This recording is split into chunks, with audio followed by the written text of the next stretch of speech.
प्रश्न पूछना चाहूंगा, वह कौन सी चीज है जिसे हम देख तो सकते हैं परंतु छू नहीं सकते?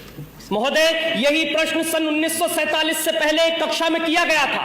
उस समय विद्यार्थियों ने इसके अनेक अनेक उत्तर दिए। किसी ने कहा कि हम आकाश को देख तो सकते हैं परंतु छू नहीं सकते। किसी ने कहा हम सूरज को देख तो सकते हैं परंतु छू नहीं सकते।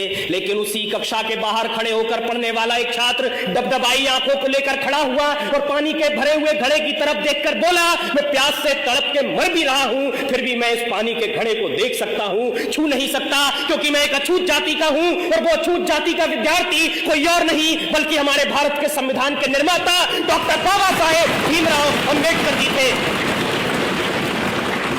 आज 75 वर्षों के बाद कक्षा भी वही है, सवाल भी वही है, पानी का घड़ा भी वही है, परंतु अगर कुछ बदला है तो वो ये कि किसी भी जाति का छात्र हो वो सबके साथ में बैठकर पढ़ भी सकता है, खेल भी सकता है, पानी भी पी सकता है। और इतना ही नहीं, इस देश के सर्वोच्च पद पर बैठकर एक आदिवासी महिला राष्ट्रपति के रूप में प्रगति का मार्ग प्रशस्त कर सकता है। ये ताकत दी है हमको हमारे संविधान ने।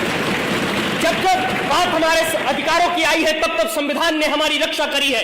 फिर वो आईपीसी की धारा 377 से जूझ रहे परलैंगिक समाज के लोग हो, या श्रीकांत बोला जैसे दिव्यांगजनों के लिए शिक्षा के अधिकार हो, या महिलाओं के लिए दहेज कुप्रथा का बोझ हो, संविधान ने हमेशा से रक्षा कर एक सूत्र में बांधने का काम किया है।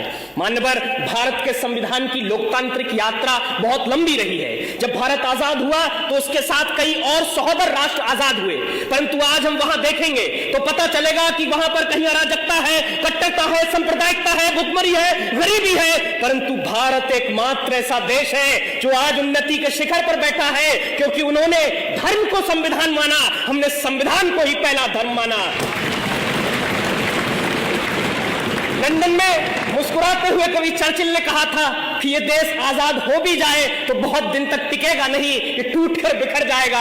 अब मुझे लगता है नरक में चर्चिल की आत्मा देख रही होगी तो सोच रही होगी क्या से क्या हो गए देखते देखते, क्योंकि आज का ये वही भारत है जो पूरी दुनिया में स्टार्टअप के क्षेत्र में तीसरे स्थान पर है।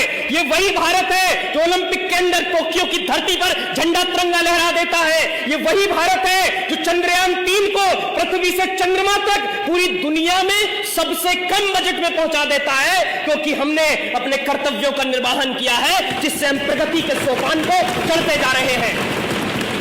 और अगर इसी तरह से इस देश का प्रत्येक नागरिक अपने कर्तव्यों का निर्वहन करता रहा तो यकीन मानिए 2047 तक विकसित भारत का लक्ष्य एक सूक्ष्म मात्र होगा। इसीलिए अंत में मैं जाते जाते कहूंगा कि वर्तमान का गूगल हो, माइक्रोसॉफ्ट या पेप्सी को, इन सबको भी हमने दिए हैं अपने भारत के सीईओ। अब भी पूरी दुनिया में सबसे ज्यादा डॉक्टर्स हमारे हैं, खेल जगत में चमकने वाले भी भारत के सितारे हैं। अपने पौरुष के बल पर दुनिया को सदा बतलाएंगे, विश्व गुरु हम कल भी थे, आज भी हैं और सदा कहलाएंगे।